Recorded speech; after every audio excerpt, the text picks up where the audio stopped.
What happens when the sea keeps rising, while the ground beneath our biggest cities sinks?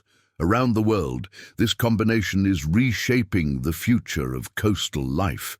For millions, the threat is not tomorrow's problem.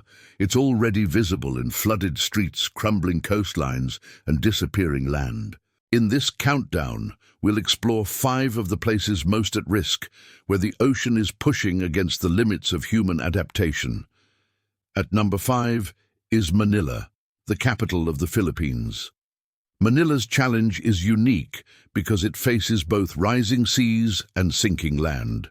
In some districts, the city is dropping by nearly 10 centimeters each year, a direct result of overpumping groundwater and uncontrolled urban development. This subsidence multiplies the effect of global sea level rise. When powerful typhoons strike, the results are catastrophic. In 2009, Typhoon Ketsana left 80% of the city underwater, while Typhoon Haiyan in 2013 reminded the world of the devastating power of storm surges. Today, more than 13 million people live in the wider Manila area, many in informal housing along rivers and canals, with little protection from flooding. The government has invested in major projects like modernizing pumping stations and reinforcing seawalls, but experts warn these may not keep up with the growing risks. For Manila, floods are not just seasonal disasters, they are becoming a way of life. Number 4 takes us to Rotterdam in the Netherlands, a city famous for its fight against the sea. Much of Rotterdam lies below sea level, and without protection, it would already be underwater. But the Dutch have spent centuries mastering water management. Enormous dikes stretch for miles, and the Maaslandkering storm surge barrier, an engineering marvel with 2 arms longer than the Eiffel Tower, can swing shut to seal off the city from surging seas. Rotterdam has also pioneered innovative urban solutions, like water plazas that double as public parks, but transform into temporary reservoirs during heavy rainfall. Despite these world-leading defenses, scientists warn the North Sea could rise by up to a meter by 2100. That means the city must constantly strengthen and expand its defenses at staggering costs. Rotterdam may be among the best prepared cities on Earth, but its survival still depends on a delicate balance of engineering, vigilance, and continuous investment. At number 3 is Lagos, Nigeria, one of Africa's fastest-growing cities and its most important economic hub. Lagos sits on lagoons and reclaimed coastal land, and studies show seas in West Africa are rising even faster than the global average. Floods are already a recurring crisis. In 2012, massive floods across Nigeria killed hundreds and displaced millions, with Lagos among the hardest hit. More recently, in 2022, the city again experienced devastating floods that shut down roads and swept through homes. Coastal erosion has also eaten away once popular beaches like Bar Beach, erasing parts of the shoreline.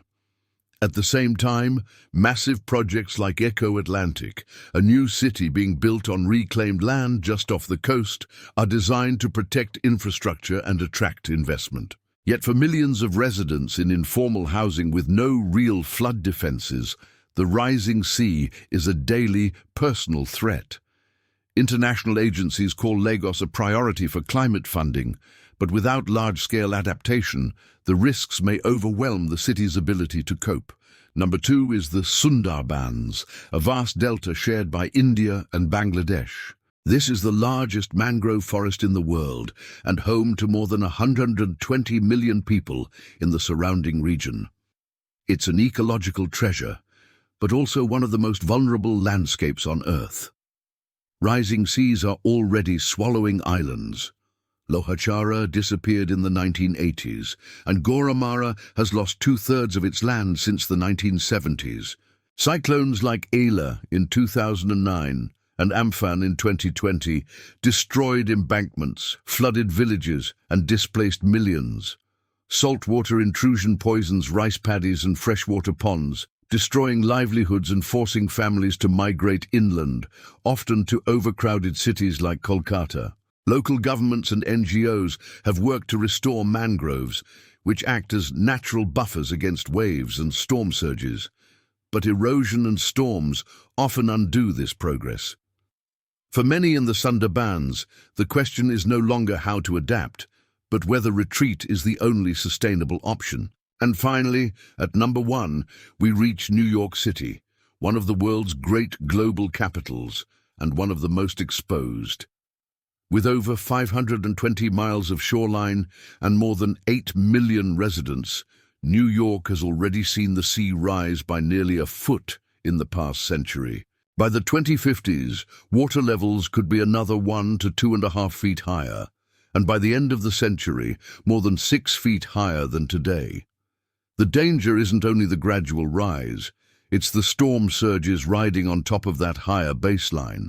In 2012, Hurricane Sandy provided a shocking preview when a 13-foot surge flooded subway tunnels, cut power across Lower Manhattan, and devastated entire neighborhoods. The storm caused billions in damage and dozens of deaths. Since then, New York has launched one of the most ambitious adaptation efforts in the world.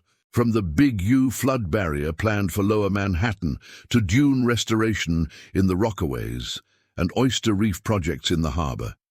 Yet these defenses cost tens of billions, take decades to build, and cannot protect every neighborhood.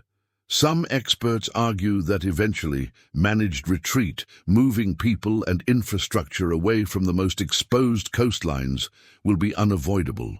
For New York, and for the world watching, the rising sea is no longer a distant projection. It is here, it is rising faster, and the choices made today will decide whether this city can endure.